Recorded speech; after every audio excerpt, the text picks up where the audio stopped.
রাজ্যসভায় বিজেপি প্রার্থী হিসেবে মনোনীত রাহুল সিনহা, যেমনটা জানা যাচ্ছে যে আমরা দেখেছিলাম যে দুটো নাম এগিয়েছিল, লকেট চট্টোপাধ্যায় এবং রাহুল সিনহা। পরবর্তীতে কারা বর্তমান পরিস্থিতি দাঁড়িয়ে এই দুটো নামই যে এগিয়ে রয়েছে এমনটাই জানা যাচ্ছিল।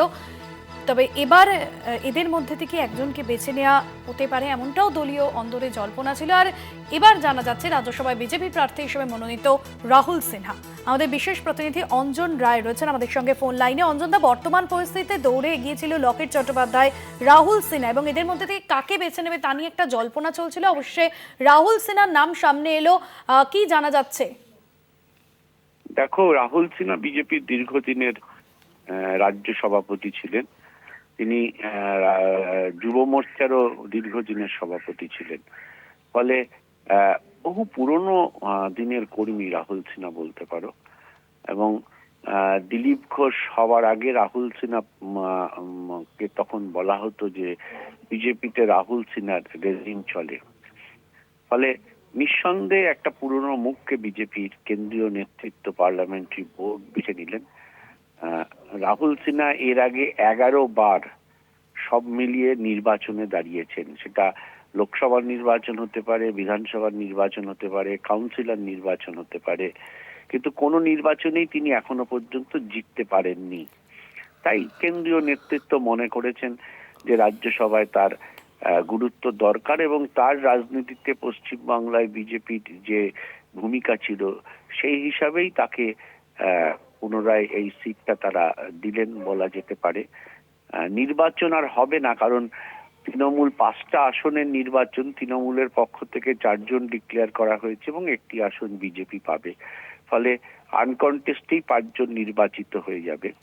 কিন্তু বিজেপির মধ্যে একটা কথা উঠেছে, যেহেতু শ্রমিক ভট্টাচার্য রাহুল সিনহার আন্ডারেই দীর্ঘদিন কাজ করেছেন এবং শ্রমিক ভট্টাচার্য আগে রাজ্যসভার এমপি হয়েছেন এবং তারপর রাজ্য সভাপতিও হয়েছেন, হয়তো গুরু দক্ষিণা মেটালেন শ্রমিক ভট্টাচার্য, এই কথাটা বিজেপির মধ্যে খুব চলতে শুরু করেছে। কারণ শ্রমিক ভট্টাচার্য রাজ্য সভাপতির একটা বড় ভূমিকা থাকে, কে প্রার্থী হবেন রাজ্যসভার তার একটা বড় ভূমিকা থাকে। সেই ভূমিকাটা কেন্দ্রীয় নেতৃত্ব সবচেয়ে আগে গ্রহণ করেন। সেক্ষেত্রে শ্রমিক ভট্টাচার্য রাহুল সিনহার জন্যই কার্যত লড়ে গেছিলেন যে তাকেই তিনিই যাতে যেতে পারেন। ফলে সেই অর্থে শ্রমিক ভট্টাচার্যের একটা বিরাট জয় বলতে পারো। তার যে গুরু ছিলেন, যিনি কোনো নির্বাচনেই জেতেননি, শেষ পর্যন্ত রাজ্যসভার আসনে তাকে একটা আসন দিতে তিনি যে পেরেছেন, এটা নিঃসন্দেহে শ্রমিক ভট্টাচার্যের সভাপতিত্বের হিসাবে একটা তার একটা স্বার্থ প্রয়াস বলা যেতে পারে। আমরা বলেছিলাম যে 5-6টা নামের মধ্যে এগিয়ে ছিলেন লকেট চ্যাটার্জি অথবা রাহুল সিনহা। আমরা আগেও বলেছিলাম আমরা আমাদের কলকাতা টিভিতে যে রাহুল সিনহাই সবচেয়ে বেশি এগিয়ে আছে, কিন্তু কেন্দ্রীয় নেতৃত্ব কাকে করবেন পার্লামেন্টারি বোর্ড সেটা হয়তো জানা যাবে কয়েকদিনের মধ্যে। গতকাল পার্লামেন্টারি বোর্ড বৈঠক বসেছে এবং সেখানেই চূড়ান্ত সিদ্ধান্ত হয়েছে যে রাহুল সিনহাকে রাজ্যসভায় প্রার্থী করা হলো। সেক্ষেত্রে হ্যাঁ, একদমই। সেক্ষেত্রে অন্তত এর আগে অতীতে প্রার্থী বাছাই নিয়ে দলের কৌশলগত ভুলের অনেক নজির আছে। যেমন অনন্ত মহারাজের ক্ষেত্রে আমরা দেখেছিলাম তাকে সংসদে তীব্র বিতর্ক তৈরি হয়েছিল তার মতো সীমিত প্রভাবের নেতাকে পাঠানো নিয়ে। সেই জায়গা থেকে কি রাহুল সিনহাকে নিয়ে সিদ্ধান্ত বিজেপির? দেখো, বিজেপি রাজ্যসভায় প্রার্থী যাচ্ছে এই অনন্ত মহারাজের পক্ষ থেকে। রাজ্যসভার প্রার্থী যাওয়ার জন্য যে 50 জন মিনিমাম, প্রথম পছন্দের 50 জন বিধায়কের দরকার, সেই সংখ্যাটা বিজেপির কোনোদিন ছিল না 21-এর আগে। 2021-এ সেই সংখ্যাটা তাদের হয়, তারপর থেকে তারা রাজ্যসভার প্রার্থী এই বাংলা থেকে পাঠাতে শুরু করেছিলেন। প্রথম গেছিলেন অনন্ত মহারাজ, তারপরে গেছেন শ্রমিক ভট্টাচার্য এবং তৃতীয় দফায় যাচ্ছেন রাহুল সিনহা।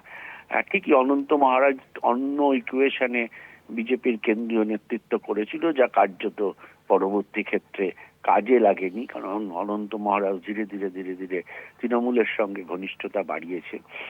তাই একদম দলের লোক যাতে পায় সেই ক্ষেত্রেই শ্রমিক ভট্টাচার্য এবং পরবর্তী ক্ষেত্রে তারা রাহুল সিনহাকে বেছে নিলেন। বহুদিনের নেতা বিজেপির, এই রাজ্যে একটা সময় সম্পৃক্ত হয়ে গেছিল যে রাহুল সিনহা মানেই বিজেপি, বিজেপি মানেই রাহুল সিনহা। তখন বিজেপি অবশ্য খুব ছোট দল ছিল, লোকসভা বা বিধানসভায় তাদের আসন সংখ্যাও ছিল না সেভাবে। ফলে সেই জায়গায় দাঁড়িয়ে নিঃসন্দেহে বিজেপির আভ্যন্তরীণ রাজনীতির ক্ষেত্রে রাহুল সিনহার এই জায়গা পাওয়া নিঃসন্দেহে একটা বড় ঘটনা বলা যেতে পারে। অনেক ধন্যবাদ জানাবো অঞ্জনদা আপনাকে। আমাদের বিশেষ প্রতিনিধি অঞ্জন রায় ছিলেন ফোন লাইনে।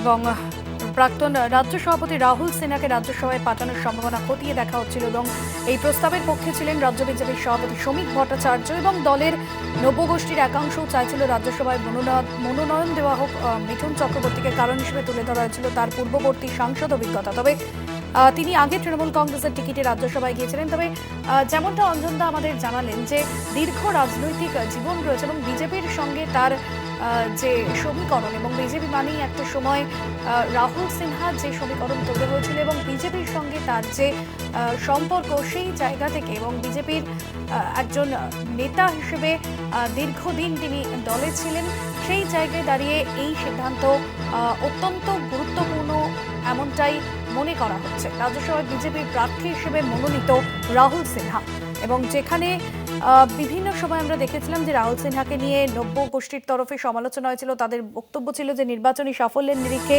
তার রেকর্ড উল্লেখযোগ্য নয়, শুধুমাত্র গ্ল্যামার বা জনপ্রিয়তা রাজ্যসভায় যাওয়ার মানদণ্ড হতে পারে না, রাজনৈতিক অভিজ্ঞতা সম্পূর্ণভাবে গুরুত্বপূর্ণ। সব মিলিয়ে রাজ্যসভার পদ নিয়ে বিজেপির অন্দরে কিন্তু একটা অস্বস্তি তৈরি হয়েছিল বিজেপির আদি এবং নব্য গোষ্ঠী নিয়ে। অবশেষে রাহুল সিনহার নাম মনোনীত করা হলো বিজেপির প্রার্থী হিসেবে। অত্যন্ত গুরুত্বপূর্ণ এবং গুরুত্বপূর্ণ এই মুহূর্তে দাঁড়িয়ে রাজ্যসভার বিজেপির প্রার্থীর নাম প্রকাশ করা হয়েছে। মনোনীত প্রার্থী রাহুল সিনহা, এমনটাই জানা যাচ্ছে। রাজ্যসভায় বিজেপির প্রার্থী হিসেবে মনোনীত রাহুল সিনহা। রাহুল সিনহাকে নিয়ে এর আগে আমরা দেখেছি যে আদি এবং নব্যর মধ্যে একাধিক দ্বন্দ্ব তৈরি হয়েছিল যে তাকে রাজ্যসভায় প্রার্থী হিসেবে পাঠানো হবে কিনা। অবশেষে রাজ্যসভায় বিজেপির প্রার্থী হিসেবে মনোনীত রাহুল সিনহা। রাজ্য বিজেপির মুখপাত্র দেবজিৎ সরকার রয়েছেন আমাদের সঙ্গে ফোন লাইনে। দেবজিৎ বাবু, রাহুল সিনহা বিজেপির প্রাক্তন রাজ্য সভাপতি এবং তিনি এবার রাজ্যসভায় বিজেপি প্রার্থী হিসেবে মনোনীত হলেন। সেক্ষেত্রে দাঁড়িয়ে আমরা দেখেছিলাম যে বিজেপির আদি এবং নব্য গোষ্ঠী দুক্ষেত্রে দু ধরনের মত ছিল। এই ভিন্ন মতে দাঁড়িয়ে তিনি প্রার্থী হলেন, কি বলবেন আপনি? কোন রকম মত, আলাদা মত, ভিন্ন মত ছিল না। এটা একদম একমত হয়ে রাজ্য বিজেপির তরফ থেকে সবাই মিলে একমত হয়ে আমরা জেনেছি যে রাহুল দা আমাদের প্রার্থী হয়েছেন রাজ্যসভার এবং নির্বিঘ্নে তিনি প্রার্থী থেকে সাংসদ হবেন রাজ্যসভায়। পশ্চিমবাংলার সাধারণ মানুষের কথা, তিনি তার অভিজ্ঞতার কথা রাজ্যসভায় তুলে ধরবেন এবং তিনি সফল হবেন এই বিষয়ে, এটা আমরা জানি। একদমই ধন্যবাদ জানাবো আপনাকে।